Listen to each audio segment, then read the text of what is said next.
my sexuality, and in order to take away any curse that might come to the family, because I, as the eldest daughter in the family, was not circumcised. My foster parents sent me back, and I was circumcised, and shortly after I came back to Denmark. When you are in a country with circumcised women, circumcision is a normal procedure. There's nothing abnormal about being circumcised.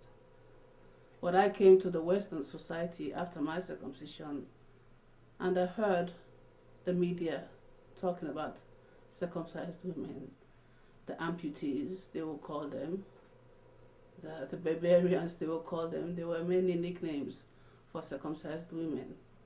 And suddenly, there, I saw my shame, and I saw I was naked. And the trauma of my circumcision came back as a psychological knockout. And my only wish was to regain my genitals and to look as normal as I looked before my circumcision. I got my doctor to send me to a specialist, a plastic surgeon, so that he may help me reconstruct my genitals so that psychologically I might be a little bit intact again. But fortunately, the doctor created a piece of clitoris which looked very, very okay. I went back to him and asked him to sew a little fistule which was on the part of the clitoris he made. Because I questioned his authority, his knowledge, he decided to remove the part of the clitoris which he put on me, plus the rest of my genitals which were left during my first circumcision. And that caused even bigger trauma in my life. And for a long time I was struggling. And my focus was very much on my lost genitals.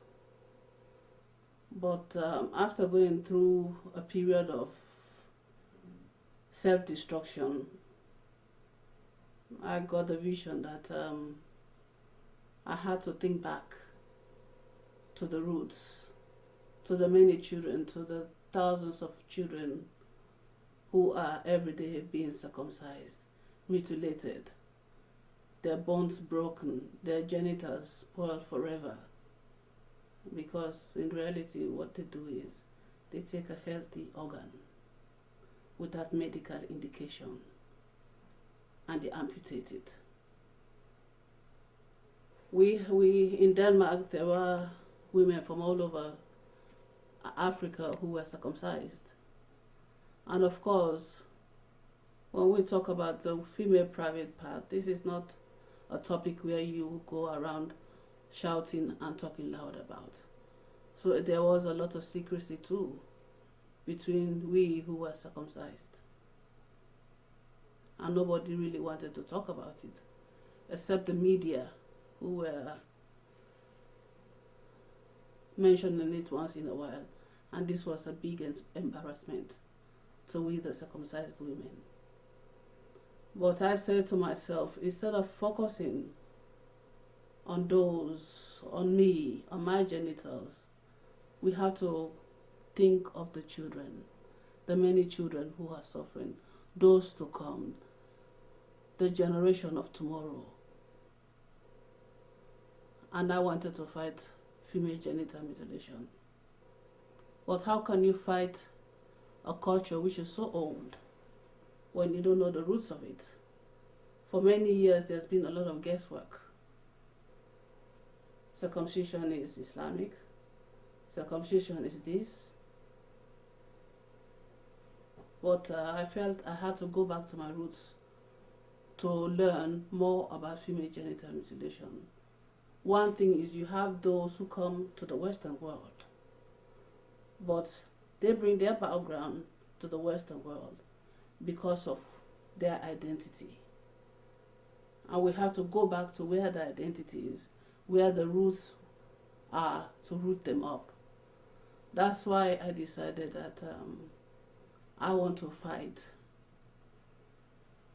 in the countries where circumcision is made, because it's difficult to eradicate it in the Western world when every day new people are coming to the Western world with a culture.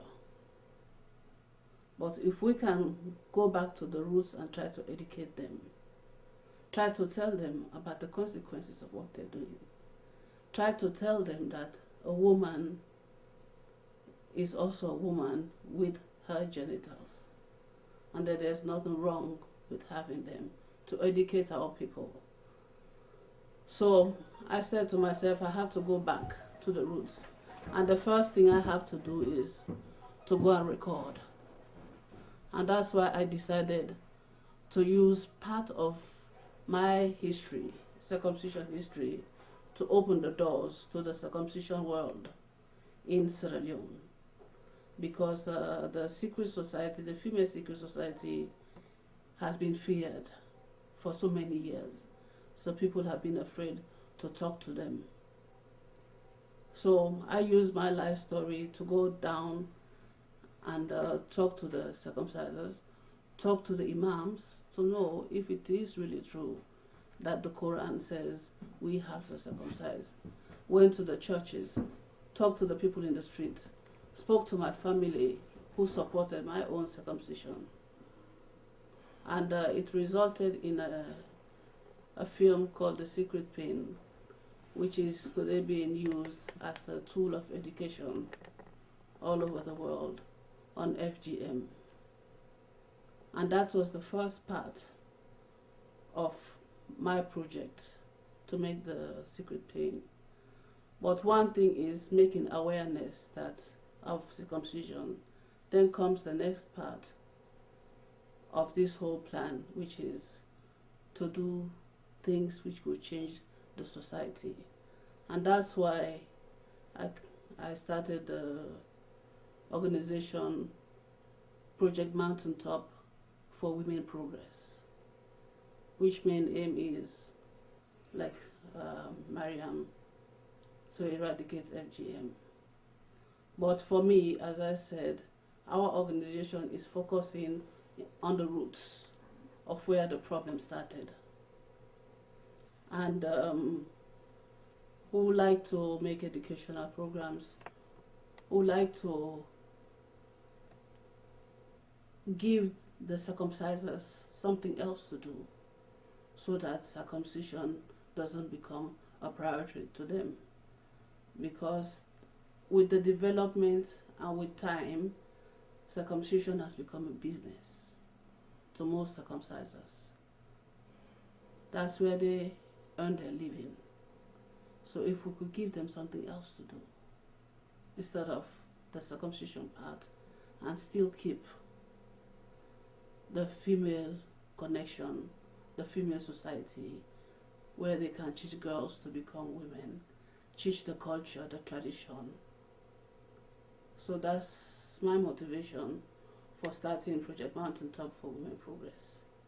The first part of it was to make the film, and now we have entered our second phase, that is to find the means to go down and educate, because a lot of education is important to change the minds of the people who have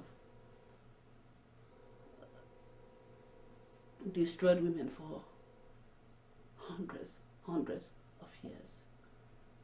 We have to educate them and give them something else to do. That's my drive. Because I mean, if a man constantly is beating you, at the time you have to say stop. If the man likes to beat women, and this is your body suffering,